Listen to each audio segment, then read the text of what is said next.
So you hear fitness coaches, especially today, you hear that often they'll recommend doing strength training 3 days a week. And I would agree with that. That's usually going to be like the minimum effective dose. So you go to the gym and work out for 30 to 45 minutes, 3 days a week, and you can have fantastic results doing that.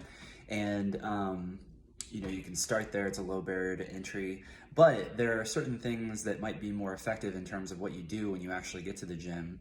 Okay, so I wouldn't recommend just going to the gym and doing bicep curls every other day for 3 days a week, for months on end. That would be considered an isolation movement, meaning you're isolating the biceps. So it's a single joint movement and you're flexing and extending at the elbow. You can see my elbow down here. So flexing and extending. So that's why it's an isolation movement. It's a single joint movement.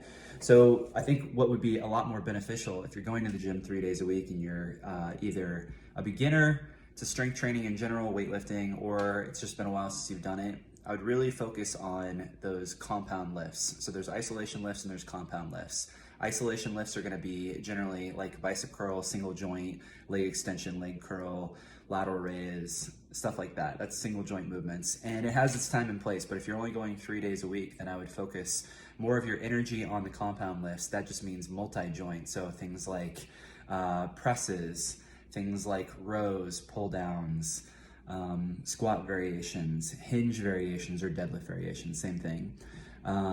Focus on those. Even if you're just using machines, like a row machine would still be a compound movement. Not the cardio row, but the strength row, where you're really focusing on working the intended muscle group, which is going to be the back, the lats more specifically, and then the mid-back muscles like the rhomboids and the lower traps. That's what you get when you do the rows. So if you're going 3 days a week and you're just getting back into weightlifting and you want to get something started in terms of being consistent, 3 days a week, 30 to 45 minutes is going to be your minimum effective dose. It's a great place to start. You can have great results just starting there. And then you can always add if you want to, but focus on the things that are important. Focus on those multi-joint movements, the compound lifts, and don't worry so much about the isolation lifts. You can sprinkle those in at the end of your workout if you want to. So like if you're doing a predominant back day, you could throw some bicep curls at the end of that if you have some extra time and you're feeling energized and you're feeling good. Not a bad idea. You could even do some tricep extensions too and hit the back of the arms, because anytime you do a back movement, you're working your biceps and your forearms as well, because not only are you working the back, but you're pulling using your arms. So you kind of get more bang for your buck with that particular movement. And that's why you want to focus on those compound lifts versus just isolation.